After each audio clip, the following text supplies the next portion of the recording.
conectados. Bom dia, gente. Bom dia, bom dia. Vamos entrando. Cadê o pessoal? Não entrou ninguém? Tá todo mundo dormindo.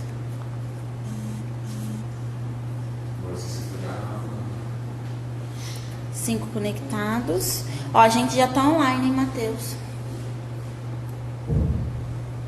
Bom dia, Isa. Sextou, gente. Na Idade Média. Ai, que piadinha idiota. Pessoal, imagem tá ok. Áudio.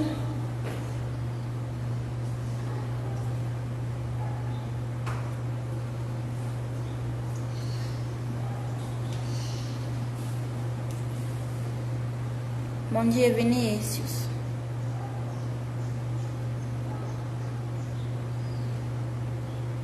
Tá ótimo. Ah, hoje a gente acertou então, né? Eu tô aqui fazendo joinha como se todo mundo estivesse me vendo.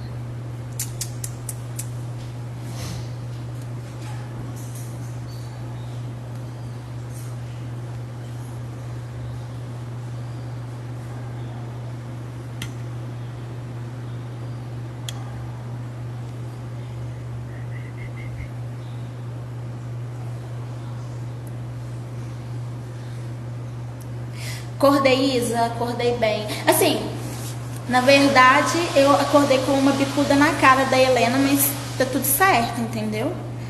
Acho que ela é uma criança assim um pouquinho meio agressiva. Só acho, não tenho certeza, mas... O olho tá quase inchado, mas tá tudo certo. Porque despertador com musiquinha é pros fracos, entendeu? Lá em casa a gente acorda com tapa e chute na cara.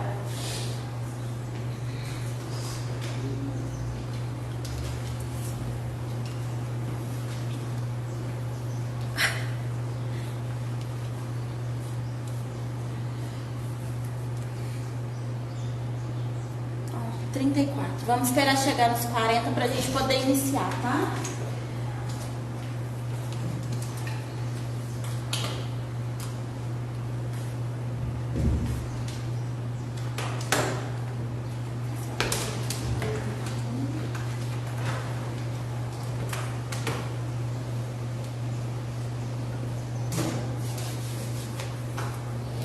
Gente, não esquecendo, hoje às 3 horas da tarde tem monitoria de biologia com a Júlia.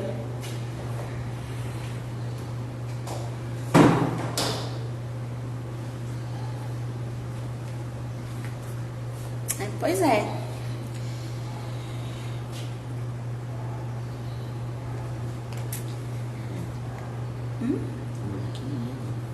Sim. Gente, o Matheus tá nervoso aqui, ó, porque vocês sabem, né? Quadro mais torto que o meu, só o dele. Mas não vai ficar, não. Fala, gatão, surpresa na aula do Vandão.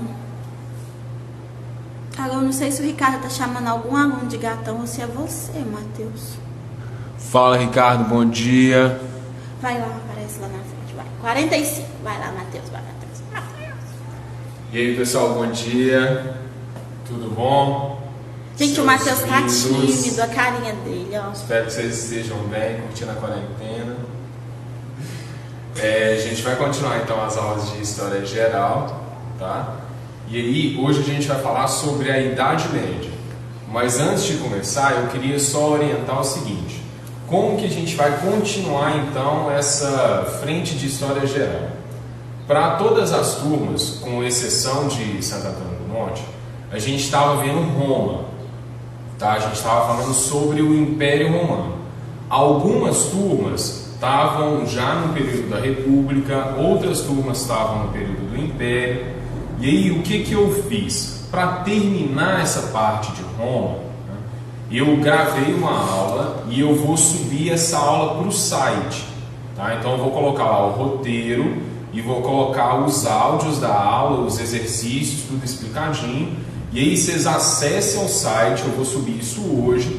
E aí lá no site vai estar essa aula então para a gente terminar Roma. E aí você pode baixar os áudios e continuar a aula de onde você estiver parado e terminar. Faz uma revisão do que a gente já viu e termina. E aí a gente termina com essa aula de Roma a parte da antiguidade clássica ou da antiguidade ocidental. E aí, depois da antiguidade clássica, a gente vem para a Idade Média. Então, hoje aqui nessa aula a gente já vai começar a Idade Média. Então, vai lá, termina a parte da antiguidade clássica com o material do site. E aí vocês já vão começar hoje aqui nessa parte da Idade Média. Para quem está usando o material do Hexa, essa aula aqui é a aula 6. Tá? E para quem está com o material do Octa, essa aula é a atividade 3. Ok?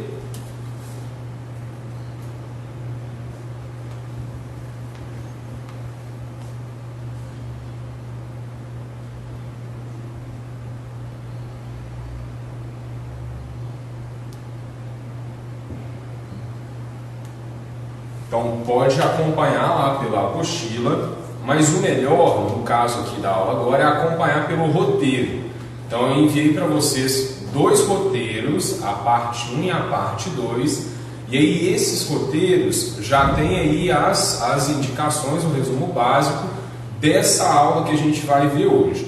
Eu até fiz questão de fazer um resumo um pouco maior, de fazer um roteiro um pouco mais completo para facilitar para vocês nessa aula aí semipresencial, tá bom? Então baixa o roteiro aí, acompanha a aula pelo roteiro, que aí vocês vão conseguir ter mais facilidade. Tá dando para ouvir? Tá tudo bem? Tá baixo o áudio? E aí, galera, tá tudo ok, né? Vocês querem que o Matheus fale mais devagar, mais depressa? Matheus, eles estão pedindo para você chamar eles de sexto ano, que você consegue ficar mais tranquilo. O sexto ano... Vai. Tá bom, tá tranquilo aqui. Ô, pessoal, então, ó, vou desativar os comentários, tá? Como a gente faz nas outras aulas.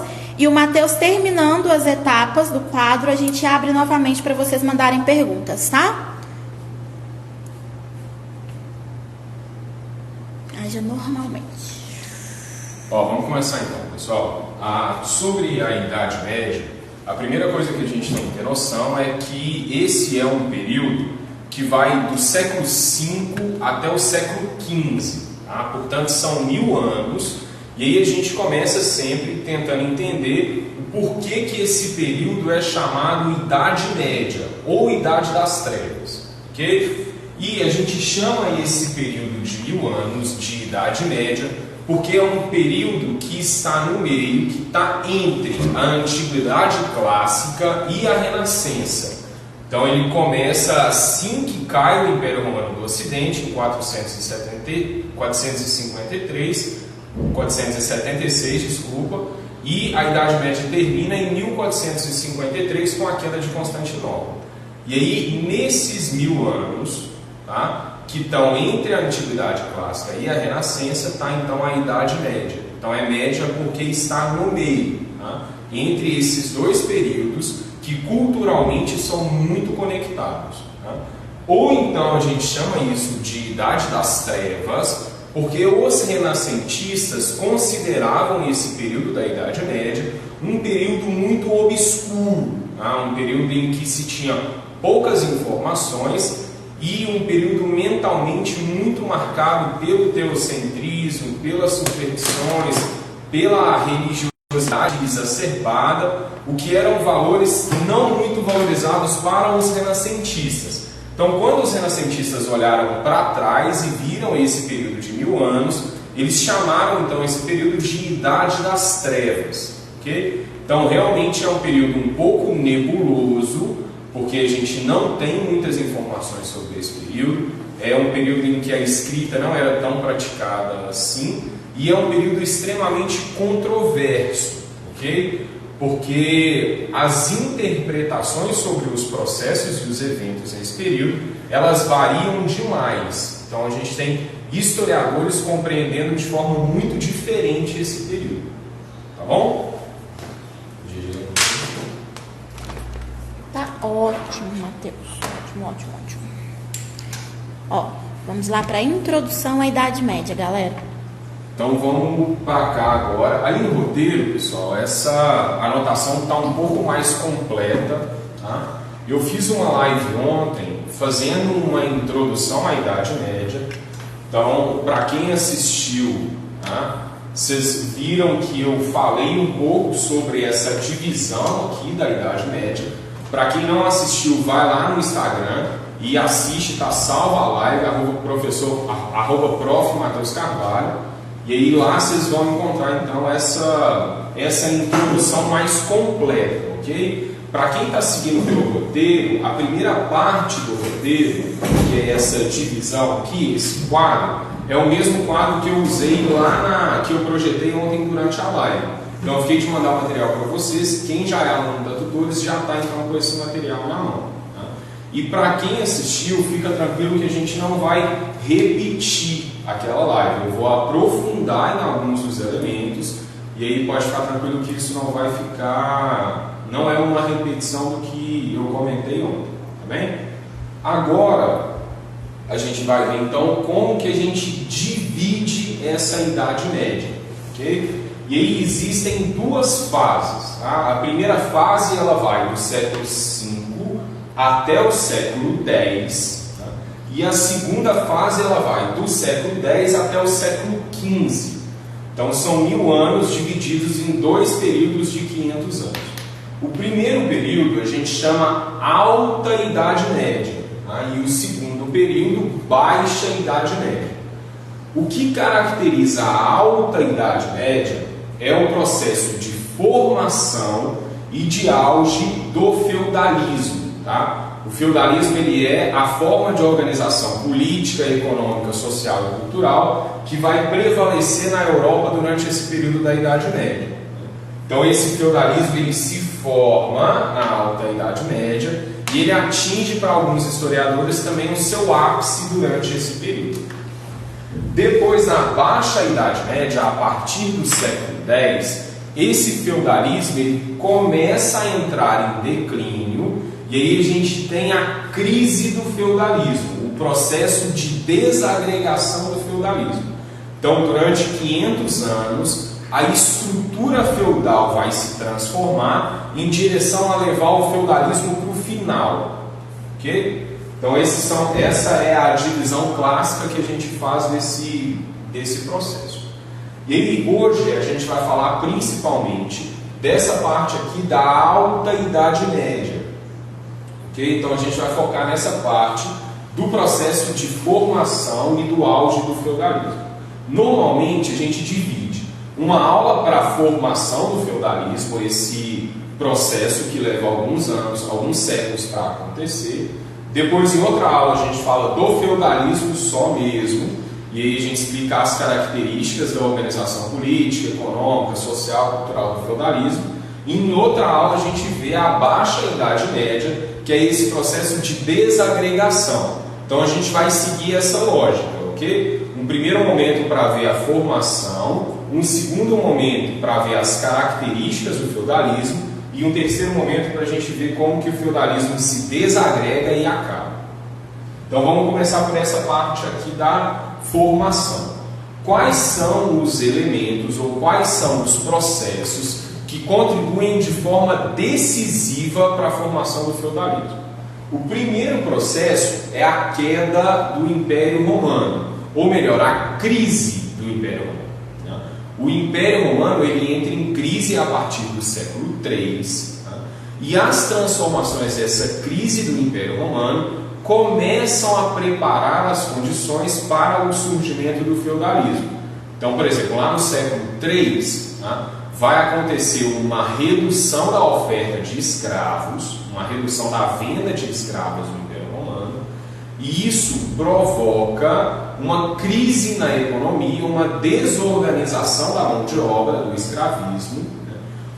Essa desorganização do escravismo diminui a produção, a diminuição da produção provoca uma redução do comércio, e essa redução do comércio provoca uma perda de vitalidade das cidades. E aí as pessoas, para sobreviverem, as pessoas começam a abandonar a vida nas cidades e elas começam a viver no campo. Tá? E aí no campo começa a se formar uma nova relação de trabalho chamada relação de colonato e patronato, em que eu tenho um patrão, que é o dono da terra, que recebe pessoas que estão em busca de terra e proteção, que são os colonos. E aí os colonos passam a viver na terra do patrão. Daqui a pouco, essa relação de colonato e patronato se transforma na relação de servidão, que é a relação clássica, a relação social de produção clássica do feudalismo. Okay? Então as pessoas vão morar no campo e as pessoas passam a trabalhar na forma de colonato. Uma outra consequência importante, uma outra parte importante desse processo da crise do Império Romano é que a crise financeira provoca um empobrecimento do Estado romano, a diminuição do comércio, diminui a renda, diminui a entrada de capital no Império Romano, e isso provoca um enfraquecimento do exército, um enfraquecimento do exército romano. E aí o Império já não tem condições de manter o exército nas fronteiras como acontecia na época da Pax Romana, na época do auge do Império. E aí o imperador começa a trazer de volta essas tropas para dentro do Império e começa a permitir que a fronteira fosse defendida pelos bárbaros, pelas tribos germânicas que moravam para além da fronteira do Império. Okay? Então essas tribos germânicas, os bárbaros, passam a morar na fronteira e eles passam a ser bárbaros federados, se chamam. Então os bárbaros vão morar ali para defender a fronteira do Império. Então eles recebem um pedaço de terra para eles sobreviverem, e aí em troca desse pedaço de terra eles recebem então a função de proteger o Império. E isso provoca a aproximação das tribos germânicas. Então os bárbaros começam a se aproximar do Império Romano, e aí a partir do final do século IV, no início do século V, esses bárbaros germânicos começam a invadir o Império, pressionados pelos hunos, que eram um povo nômade, que veio migrando, um povo guerreiro nômade, que veio migrando lá da Ásia, extremamente violento esse povo, e os hunos pressionam as tribos germânicas na fronteira do Império Romano. Okay? E aí os bárbaros invadem e derrubam o Império Romano. E essa invasão bárbara gera insegurança, e a insegurança provoca o aumento do êxodo urbano. Então ela provoca aí o aumento dessa migração para o campo.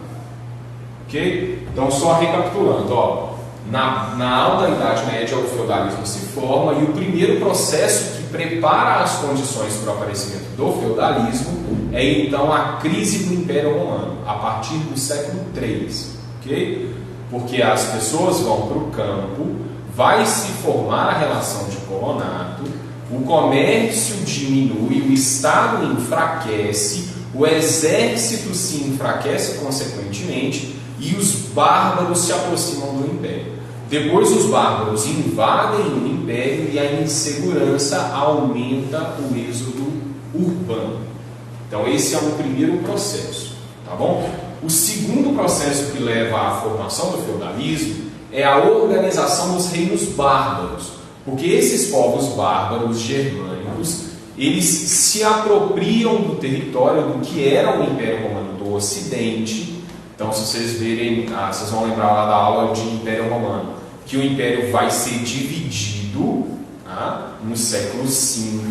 Então, na verdade, no século IV, final do século IV, o Império vai ser dividido em duas partes, e essas partes são o Império Romano do Ocidente e o Império Romano do Oriente. Então, o que cai com os bárbaros é o Império Romano do Ocidente. E aí os bárbaros se apropriam desse território e vão formar nesse território vários reinos. Então, a gente tem, por exemplo, os vândalos no norte da África, na Península Ibérica, os visigodos e os ostrogodos, na região onde que era a França, o reino dos francos, na região onde que é a Itália, os lombardos, e para lá, ali onde que é a região da Suíça, da Áustria, a gente tem a formação do reino dos burgúndios, pegando um pedaço da Península Balcânica. Então vão se formar vários reinos e esses bárbaros, eles se apropriam de alguns elementos da cultura romana e eles trazem outros elementos. Então acontece uma fusão entre a forma de organização e a cultura dos bárbaros com a forma de organização e a cultura dos romanos. E essa fusão entre bárbaros e romanos é um outro elemento que ajuda à formação do feudalismo. Então, por exemplo, os bárbaros, eles já tinham uma forma de organização política que era descentralizada, que era fragmentada. Então, a partir de agora, o poder vai tender a uma fragmentação, tá? Como característica, como traço trazido por esses bárbaros germânicos. Tá? Além de outros costumes em relação ao jeito de lidar com as leis, por exemplo, e aí essa fusão também vai ser importante para a formação do feudalismo. E entre os reinos bárbaros, a gente vai dar uma especial atenção para o reino dos francos. Então, daqui a pouco a gente vai falar uma parte só sobre o reino dos francos, para tentar entender, então, de que forma a organização do reino franco favorece a criação, a formação do feudalismo. Okay? Então, esse é o segundo processo, a organização dos reinos bárbaros. Um terceiro processo é a organização do que a gente chama de Império Bizantino. Então, o que era o Império Romano do Oriente vai continuar existindo agora na forma de Império Bizantino. E esse Império Bizantino vai ser um império cristão, centralizado, com uma economia baseada no comércio e com características até bastante diferentes do feudalismo.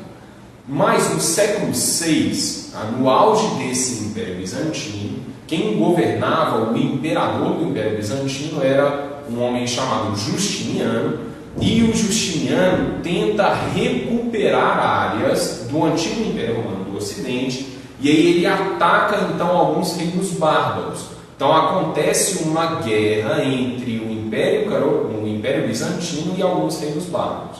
Isso vai aumentar a insegurança, que aumenta o êxodo rural. Então esse é o terceiro processo. E um último processo importante, muito importante, que a gente tem para a formação do feudalismo, é a questão da expansão do Império Árabe. A partir do século VII, os árabes, muçulmanos, começam a fazer um processo de expansão territorial, e esse processo de expansão ele vai em direção ao antigo Império Persa, em direção depois ao Egito, e depois em direção ao norte da África e à Península Ibérica. Então, os muçulmanos eles conquistam a Arábia, a Península Arábica inteira, depois o antigo Império Persa, depois o Egito, o norte da África, e depois eles pulam o Mediterrâneo e conquistam a Península Ibérica. E isso é muito, muito importante para a formação do feudalismo, porque a expansão dos árabes é feita na forma de guerra contra esses reinos cristãos, o que faz com que esses reinos cristãos, esses reinos antigos, reinos bárbaros aí, eles fortaleçam essa identidade cristã, fortalecendo o cristianismo. E é muito importante também porque os árabes, ao expandirem, os árabes eles vão bloquear o mar Mediterrâneo, e isso impede o comércio entre o Ocidente e o Oriente. Então, a redução do comércio, por causa do bloqueio do Mediterrâneo, é um dos principais fatores que explicam o porquê que, durante o feudalismo, o comércio ele era tão pouco utilizado. E, além de aumentar também a insegurança, igual eu disse. Então, a expansão do Império Árabe, que eu vou explicar também com mais detalhes daqui a pouco, também contribui para o processo de formação do feudalismo. Então, a gente tem aí esses 4 processos principais. A queda do Império Romano, a crise e a queda do Império Romano, a formação e a organização dos reinos bárbaros, a organização do Império Carolíngio e a reconquista feita pelo Justiniano, e a expansão do Império Árabe. Então, esses 4 processos, eles acabam levando a população da Europa Ocidental a viver no campo, a desenvolver uma nova forma de viver no campo, uma sociedade rural, cristã, uma sociedade aí, que a economia é voltada para a subsistência, que não tem muito comércio, e vai ser uma sociedade em que o poder político é fragmentado e que os poderosos vão ser os grandes proprietários de terra. Então essas são as principais características da forma de organização feudal. Então esse processo de formação do feudalismo acontece como resultado desses outros processos na Alta Idade Média. E aí, a partir do século X, essa forma de organização feudal começa a entrar em crise e o feudalismo começa a desagregar. E essa crise do feudalismo vai até o século XV, que é quando o feudalismo realmente vai terminar. Características da organização feudal vão existir durante vários séculos ainda, durante o período da Idade Moderna inteira, mas essa forma de organização muito característica, muito típica do feudalismo, que a gente vai estudar com mais detalhes numa próxima aula, vai terminar aqui no século XV. Tá bom, pessoal? Então essa é a divisão clássica da Idade Média, em Baixa Idade Média e Alta Idade Média. A gente divide ainda também por região. Tá? Alguns historiadores dividem Idade Média Ocidental e Idade Média Oriental. Na Idade Média Ocidental, a gente tem a crise do Império Romano, os reinos bárbaros e o feudalismo. Na Idade Média Oriental, a gente tem o Império Bizantino e o Império Árabe. Então essa outra divisão também aparece. Né? Então é assim que a gente divide, é assim que a gente organiza o conhecimento sobre a Idade Média. Ok? A gente vai abrir agora para algumas perguntas, e pode mandar aí que a Gleise vai me passando aqui. Ok? Se tiver muito rápido, pessoal, avisa, porque vocês sabem que às vezes eu falo um pouco rápido. Tá? E aí, pessoal, alguma pergunta? Todo mundo sabe quem são os francos? Tá tudo ok. A Isabelle pediu para falar, Isabelle de Arcos.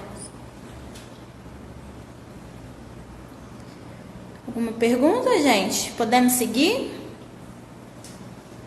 Tá rápido. Tá rápido, pessoal? A velocidade da voz ou a explicação, Ana? Esses bárbaros são tipo os vikings? Os Miguel bárbaros, perguntou aqui. eles eram as populações, as tribos, que viviam fora da fronteira do Império Romano. Né? Então eles viviam principalmente onde que hoje é ali a região da Alemanha, a região da Germânia. Então eles são chamados bárbaros germânicos ou tribos germânicas, porque eles moram além da fronteira do Império Romano, lá na região da Germânia. Então eles são chamados bárbaros porque eles não falavam o latim e porque eles não seguiam os costumes dos romanos.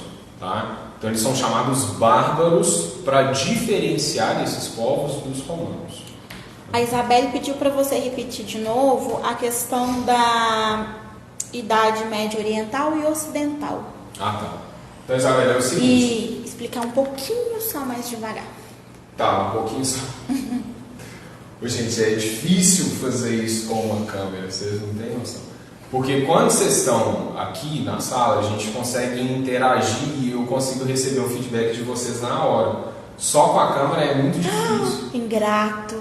Eu estou interagindo o tempo inteiro vocês com são você. muito importantes, vocês não têm noção, seus alunos, o tanto vocês são importantes. E não dá, é muito difícil, a gente fica sério na frente da câmera, é muito estranho. Mas enfim. Ó, então essa outra divisão é uma divisão ocidental-oriental. Tá?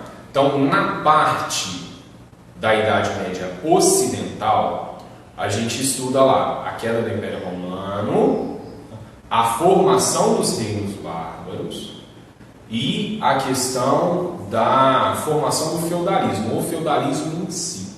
Tá? Então, são esses três processos da Antiguidade Ocidental. Na Antiguidade Oriental, a gente estuda o Império Bizantino e o Império Árabe. Então aqui, Morena, eu acho que ele acabou de responder sua pergunta também, porque você está querendo saber se os bizantinos bizantinos, eles são do Ocidente, né? Então aqui acho que o Mateus acabou. Os bizantinos, eles são no Oriente. Ó, a divisão é a seguinte: o que pega a Península Ibérica, onde que é Portugal e Espanha, a França, a Inglaterra, a Itália, a Suíça e um pedaço da Áustria, é a Europa Ocidental. O que pega da Península Balcânica, que é onde está a Grécia, para lá, onde que hoje é a Turquia, é a Europa Oriental. Né? Então, da Itália para cá é ocidental e da Península Balcânica para lá é oriental. Né? Na Guerra de Reconquista do Justiniano, o Justiniano ele retoma a Itália, mas depois o Império Bizantino perde a Itália de novo. Tá? Então, a divisão é mais ou menos essa. E uma coisa importante, pessoal, é a gente pensar um pouquinho sobre essa questão de ter reinos bárbaros. Tá? Porque apesar de os bárbaros ocuparem um território e existir uma certa divisão desse território entre os diferentes povos bárbaros, né, os bárbaros eles não tinham noção ainda de nacionalidade. Então não são nações bárbaras, não é um país bárbaro. Não existe essa noção entre os bárbaros, porque os bárbaros eles têm uma organização política descentralizada. Então, a gente diz reinos bárbaros mais didaticamente, tá? Mas não é exatamente uma monarquia. O reino bárbaro, que chega mais próximo de ser centralizado, de parecer uma nação mesmo, é o reino dos francos, que a gente vai falar daqui a pouco. É o que tem a política assim, um pouco mais centralizada. O Miguel, ele fez 2 perguntas. Ele quer saber qual que era a religião nesta época e se já existia uma formação do período escravocrata. Como que eles decidiam quem ia ou não ser escravo nesse período? Então vamos lá, Miguel. Primeira pergunta então, qual que era a religião? Na Europa, tanto na Europa Ocidental quanto na Europa Oriental, a religião principal vai ser o cristianismo. Tá? No final do século IV, em 395, o Teodósio, que era imperador do Império Romano, transformou o cristianismo na religião oficial do Império. Então, no final do Império Romano, os romanos eles eram cristãos. Tá? Depois que o Império Romano cai, acontece um processo de cristianização dos bárbaros. E a gente vai ver que quem começa esse processo de cristianização são os francos lá no finalzinho do século V. Então esses reinos bárbaros, aos poucos, eles se tornam também cristãos. E o Império Bizantino também. O Império Bizantino ele é um império cristão.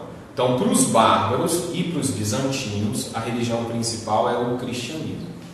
E para os árabes, tá? A partir do século VII, vai aparecer uma nova religião monoteísta, que é o islamismo.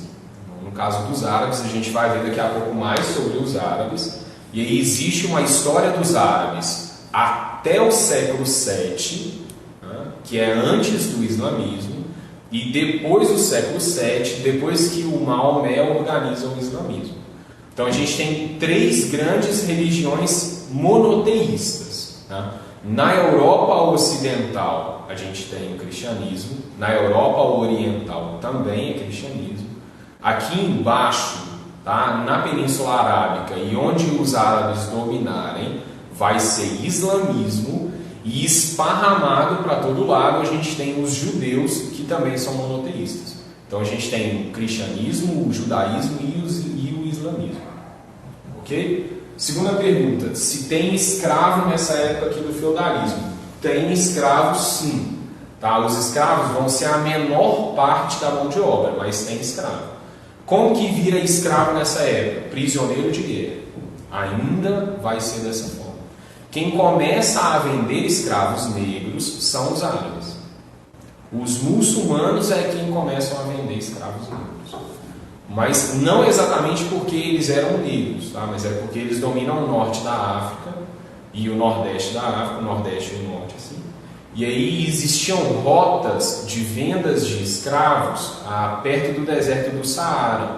E aí os árabes se apropriam dessas rotas de venda de escravo, e os árabes começam a vender os escravos. Pode ficar calminho. Ai, quem foi? A Sayonara falou assim que você tá fofinho na aula. E cadê? Quem foi perguntou? A Tayane, do MED Manhã, ela quer saber qual que era o terceiro fator mesmo.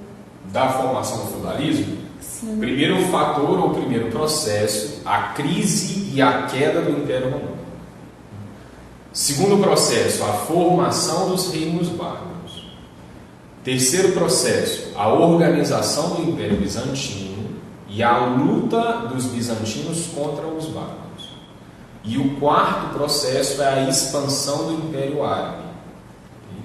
Então, todos esses processos juntos levam à formação do feudalismo. A Isa pediu para você repetir a organização do Império Carolíngio. Tá, a gente vai falar sobre isso agora, viu, Isa? A gente vai fazer uma parte só sobre o Império Carolíngio. Então, peraí que a gente já vai para isso aí daqui a pouco.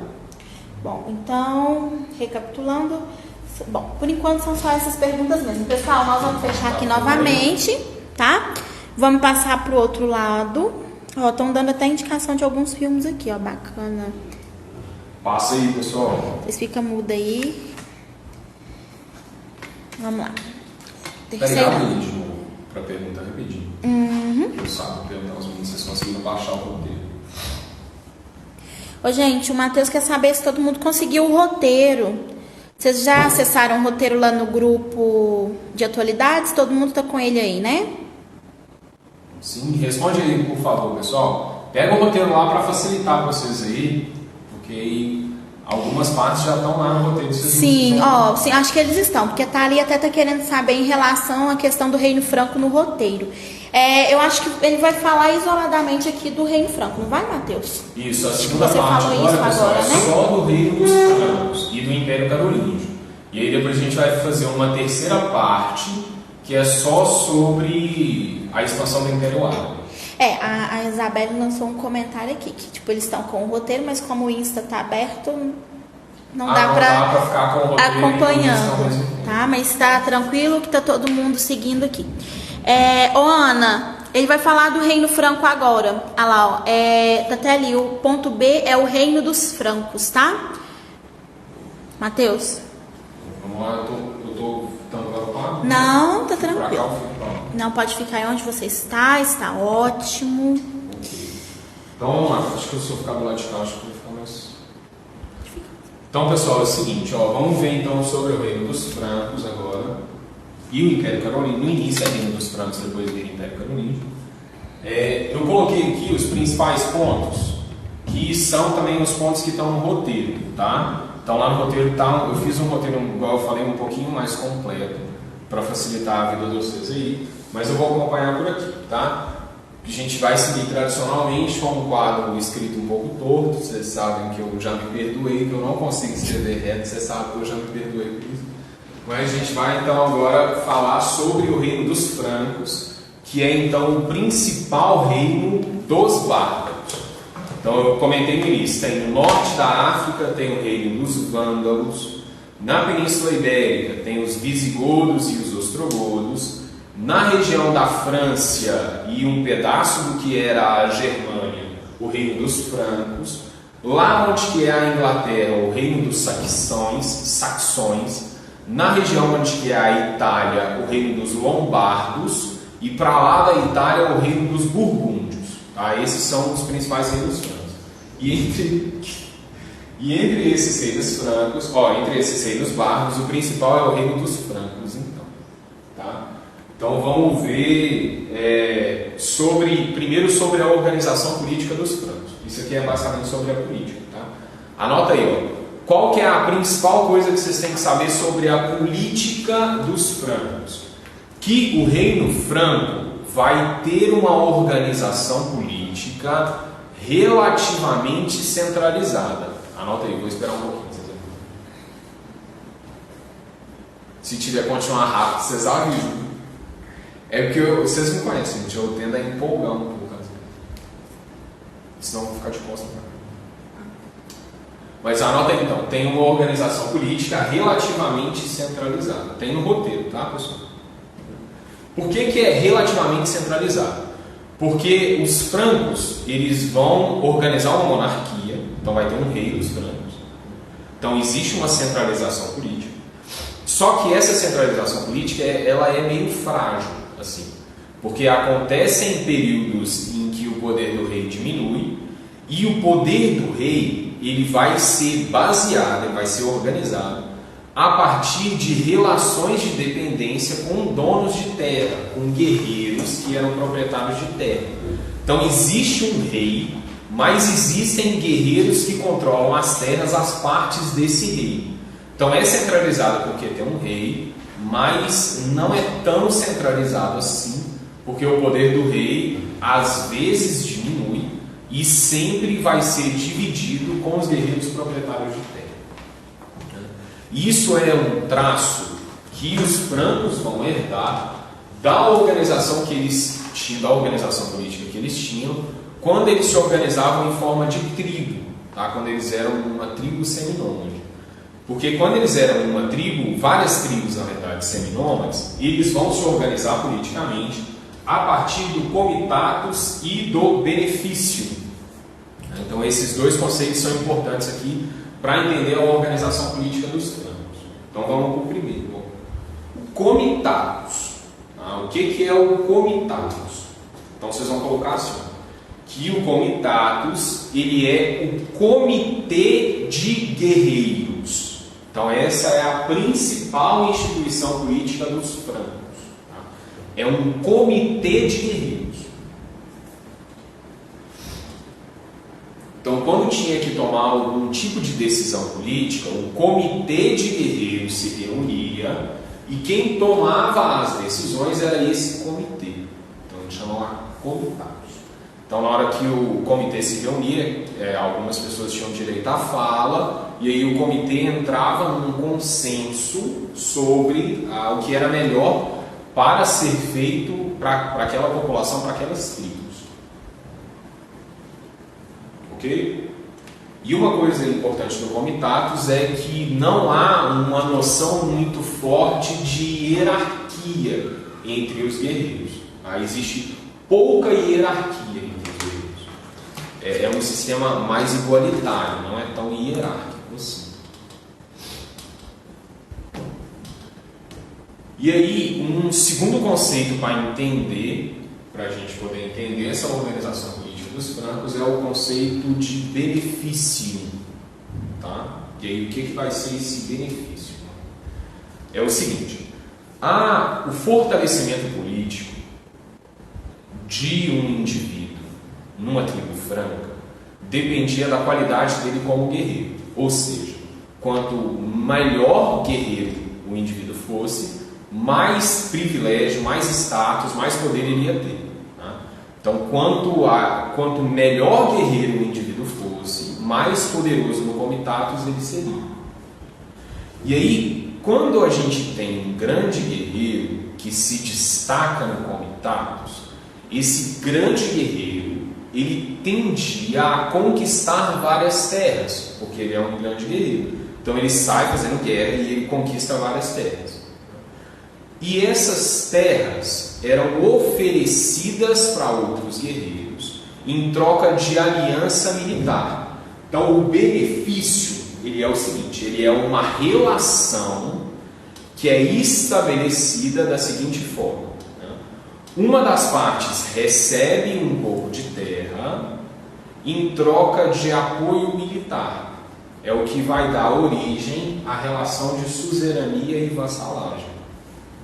Então eu sou um grande guerreiro, eu conquisto várias terras, e aí eu entrego essas terras para um outro guerreiro, e ele vai habitar essa terra, ele vai produzir nessa terra, e ele vai me dar uma parte da produção, e em troca ele vai me dar também apoio político e militar. Ainda não é a relação de suzerania e vassalagem, tá? Mas a relação de suzerania e vassalagem descende dessa relação de benefício.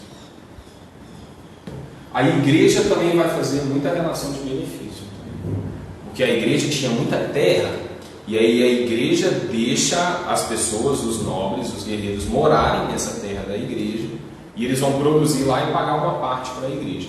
Então o benefício ele é isso. tá? Uma relação em que um indivíduo que conquistou a terra doa essa terra para outro indivíduo em troca de apoio político e apoio militar. Deu para entender esse lance aí dos francos? De eles se organizarem? Então eles se organizavam inicialmente no comitatus, no comitê, e para se fortalecer no comitê precisava ser um grande guerreiro. Para ser um grande guerreiro você tem que ter vários aliados, e aí uma das formas de conseguir aliados é através do benefício. É conquistando terra e oferecendo um pedaço de terra para outros guerreiros em troca de apoio militar no comitê. Então é assim que eles se organizam inicialmente. Tá? Aí o que vai acontecer? Quando eles centralizarem politicamente, vai ter um rei. Só que o rei vai continuar estabelecendo relações políticas através do benefício. Então existe um rei, mas esse rei ele sempre tem vários guerreiros que têm o direito de uso de grandes pedaços de terra, que são poderosos também. Então por isso que é relativamente centralizado. Tá bom? Então essa é a característica principal da política. E aí a gente tem que saber alguns nomes, né, de pessoas importantes que governaram esse reino dos francos. O primeiro, cara, é o Meroveu. E esse Meroveu, ele foi o líder dos francos ainda na época do Império Romano. Né? Então vocês lembram que lá na crise do século III, eu comentei agora mesmo, que os bárbaros começam a morar na fronteira do Império Romano para defender a fronteira do Império Romano da chegada defender a fronteira do Império Romano contra a invasão dos hunos. Então eles eram chamados bárbaros federados. E uma das tribos bárbaras que vai morar na fronteira do Império Romano são os francos. E quem leva os francos para morar aí na região da fronteira do Império Romano é o Meroveu. Tá? E o Meroveu ele ficou muito famoso, muito prestigiado, porque o Meroveu ele conseguiu derrotar os hunos, tá? O que era uma coisa praticamente impensável. Porque os hunos, gente, eles eram guerreiros, mas eles eram guerreiros assim, muito guerreiros mesmo. Tá? Eles eram um povo muito bárbaros.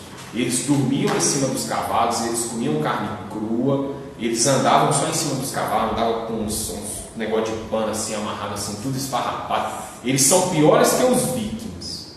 Tá? Eles são tipo uma versão mais aterrorizante que os vikings. E os hunos tentaram invadir o Império Romano, e quem bloqueou essa invasão dos hunos foi o Meroveu. Então vocês imaginam o que é ser um guerreiro numa tribo dessa aí que derrota os hunos. Imagina o status que esse cara conseguiu no Comitatus. Todo mundo queria ser amigo dele no Comitatus. Então ele ficou bem forte. E aí ele começa a unificar essas tribos francas. Depois, o filho dele, que é o Childeric, o filho dele também derrota os hunos. E aí, tipo, o Childeric também mantém esse lance aí do status do pai dele. Tá? Então, derrota os hunos de novo. Os caras são realmente excelentes líderes militares. E aí, depois que o Childeric morre, quem assume aí o controle político dos francos é um cara chamado Clovis. Aí, pelo amor de Deus, presta atenção nesse lance aqui do Clovis. Clovis é um nome a ser lembrado aqui. Tá? Então, o Clovis ele nasceu em 466 e ele morreu em 511. E aí, o que o Clovis vai fazer? Quando o pai dele morreu, o Childeric morreu, o Clovis ele tinha 15 anos. Foi em 481 o pai dele. E aí o Clovis vai assumir o controle então dos francos com 15 anos de idade. Tá? E o primeiro desafio do Clovis era mostrar que ele também era um guerreiro, mostrar que ele era um bom guerreiro. Então o Clovis ele começa a fazer várias campanhas militares para aumentar aí o território dos francos. O Império Romano já tinha caído aqui, ó, quando ele começa a governar em 481. O Império Romano já tinha caído. E aí essas antigas terras então do Império Romano vão se fragmentar agora, e o Clovis começa a organizar tropas e invadir várias terras para poder aumentar o seu prestígio como guerreiro, para poder aumentar o seu poder político, para conseguir também um pouco de riqueza saqueando. E ele vai, durante vários anos, ele vai empreender campanhas militares, conquistar muitas terras, virar um grande guerreiro, ser reconhecido no Comitatus. E aí ele unifica essas tribos bárbaras essas tribos francas, desculpa, e com 20 anos, 5 anos depois então, o Clovis vira o primeiro rei dos francos. Então o Clovis, vocês vão colocar aí, ó, o Clovis é quem unifica as tribos francas, e aí após unificar essas tribos francas, o Clovis vira o primeiro rei dos francos. E ele funda então uma dinastia chamada Dinastia Merovíngia, em homenagem ao avô dele, que era o Meroveu. Então anota esse nome aí, tá?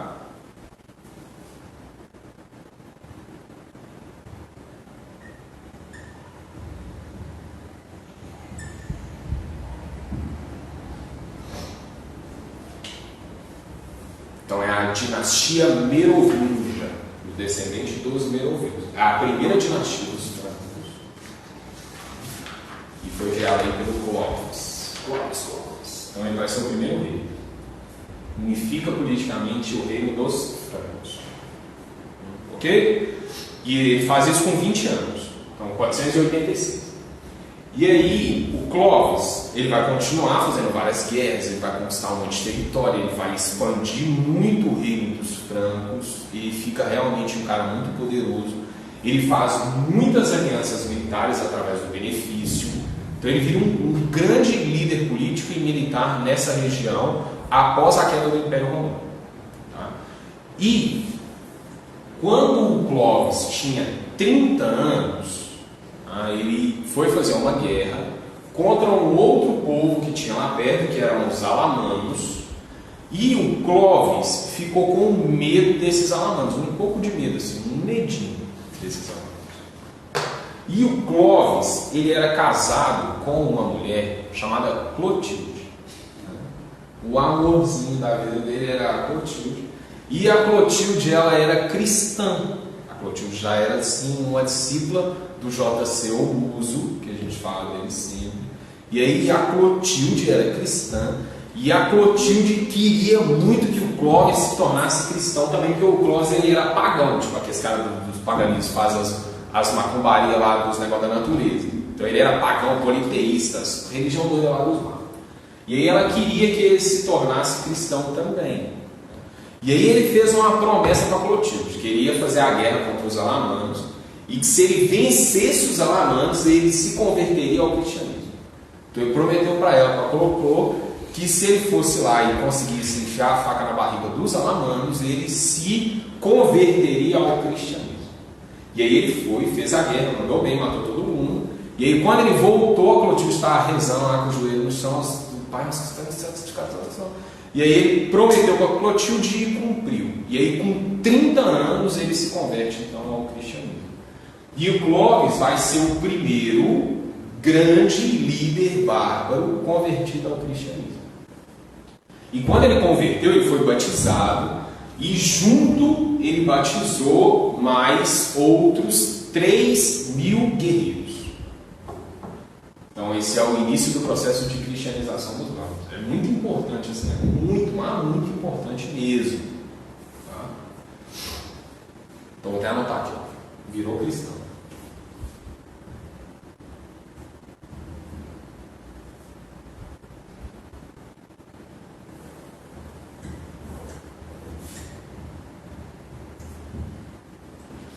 E aí, a partir disso, os francos começam uma relação de bastante proximidade com a igreja e principalmente com o Papa.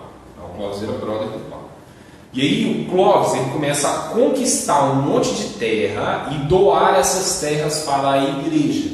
E aí presta atenção no seguinte, ó, quando a gente for falar lá na aula do feudalismo, eu vou falar que a igreja era a instituição política mais importante da época medieval, feudal, porque a igreja era a maior possuidora de terras da Europa. De onde que a igreja consegue essas terras? De doações que começam a ser feitas pelo Clovis. Depois a galera continua doando terra para a igreja, mas o Clovis é que começa essa mania aí de conquistar terras e doar essas terras para a igreja. Tá? Só que o Clovis morre em 511. E aí depois que o Clovis morre, o poder do rei começa a enfraquecer. Porque os filhos do Clovis não conseguem manter o mesmo prestígio que o pai dele. tá? Já que esses antigos bárbaros eles tendem a uma forma de organização política mais descentralizada. Então a gente tem um certo enfraquecimento do poder real depois do Clóvis, e aí 100 anos depois, 100 e poucos anos depois, tá? Esse rei vai enfraquecer e começa a se fortalecer a figura de um cargo de uma pessoa chamada major-domus. Tem um ataque, major.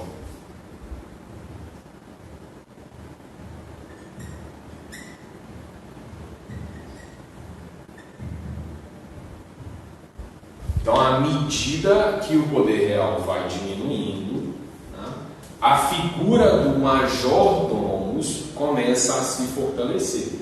Então, é major-domus ou mordomo. Tá? O major-domus, ele é o mordomo, ou também chamado prefeito do paço. Aí é a pessoa que é o braço direito do rei. Ele é quem auxilia o rei, ele é tipo o prefeito do paço. E aí, 169 anos depois da morte do Clóvis, 169 anos depois, tinha um mordomo chamado Pepino de Heristal, e aí esse major-domus, tá, já fortalecido por várias décadas de enfraquecimento do poder real, esse major-domus Pepino de Heristal, ele proclama que a partir de agora o cargo de major-domus é vitalício e hereditário. Então isso marca um fortalecimento ainda maior dessa figura do major-domus. Então a partir de agora o major virou major-domus, você vai ser major-domus a vida inteira. Tá? E o próximo major-domus é filho do major-domus de agora. E aí o filho do Pepino de Heristal era um cara chamado Carlos Martel. E aí esse Carlos Martel ele é muito importante, muito. Então o Carlos Martel ele era também major-domus. Tá? E o Carlos Martel, ele tem uma contribuição fundamental para a história da Europa, porque foi o Carlos Martel que barrou a expansão dos árabes. Então, quando os árabes expandem, eles vão expandindo para o Egito, para o norte da África, para a Península Ibérica, e depois os árabes muçulmanos atacam o reino franco. E quem derrota os árabes é esse Carlos Martel, numa batalha chamada Batalha de Poitiers, em 732. Qual é a batalha?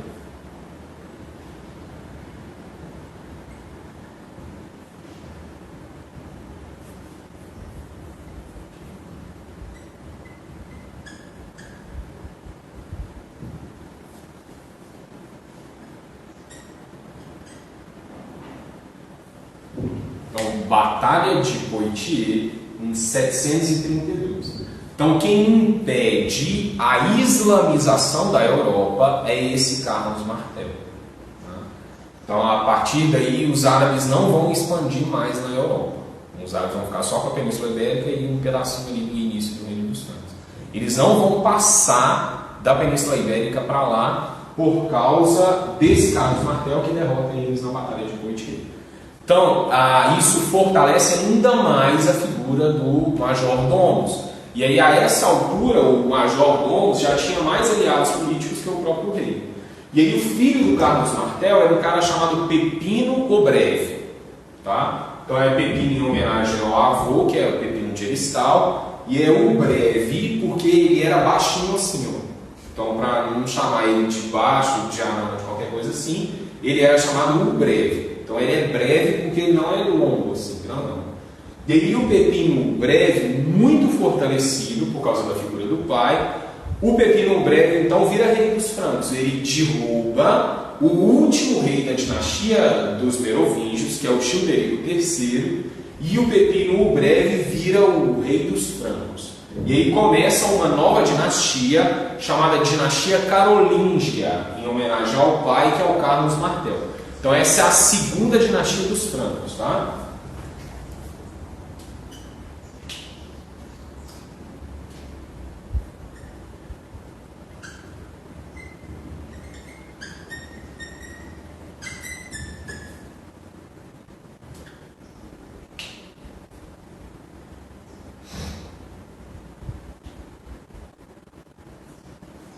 Então é a dinastia dos carolíngios.